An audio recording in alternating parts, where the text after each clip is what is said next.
உடலுக்கு வலிமையை கொடுப்பது மட்டுமல்லாமல் மனதிற்கு அமைதியையும் நல்ல ஆரோக்கியத்தையும் வழங்குவதில் முக்கிய பங்காற்றுகிறது யோகா.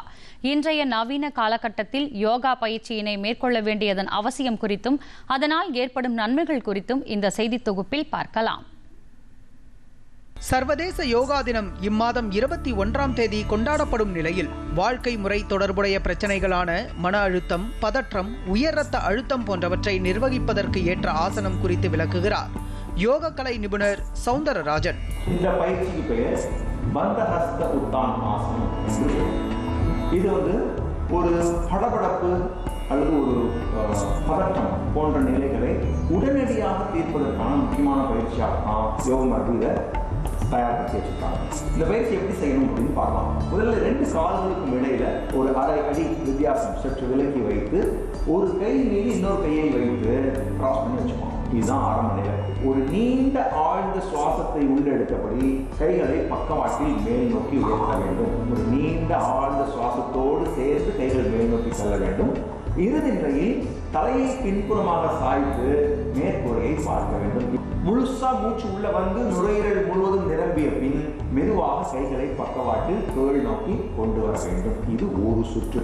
இது ஒரு 10 சுற்றுகள் முடிந்த உடனேயே உங்களுடைய இதய துடிப்பு, படபடப்பு, பதற்றம் போன்ற நிலைகளை வெறும் 5 நிமிடத்தில் 50-60% குறைத்து விட முடியும் அப்படின்னா அந்த பயிற்சியை வடிவமைச்சு வச்சிருக்காங்க. இது ஒரு முக்கியமான பயிற்சி. தொடர்ந்து யோகா பயிற்சியின் முக்கியத்துவத்தையும் அதன் அவசியம் குறித்தும் எடுத்துரைத்தார்.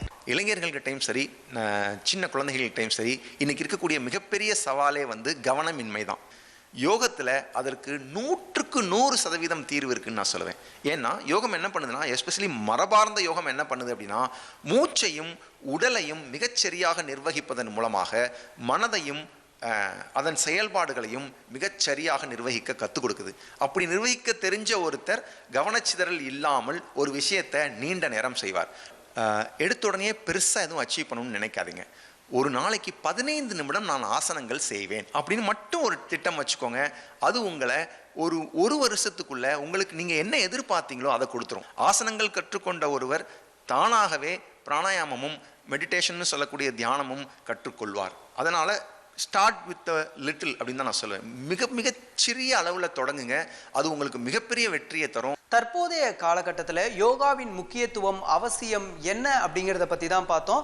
முக்கியமாக இப்போ இருக்கக்கூடிய அன்றாட வாழ்க்கை சூழலாக இருக்கட்டும், பணியிடங்களுக்கு செல்வதாக இருக்கட்டும், டிப்ரெஷன், ஸ்ட்ரெஸ் இதில் இருந்தெல்லாம் விடுபட்டு நம்மளுடைய இலக்கை நோக்கி செல்வதற்கு இது மாதிரியான யோகா பயிற்சி ரொம்பவே முக்கியம் அப்படிங்கிறதான் யோகா பயிற்றுனர்கள், யோக பயிற்சி நிபுணர்கள்லாம் சொல்ற வலியுறுத்தலா இருக்கு.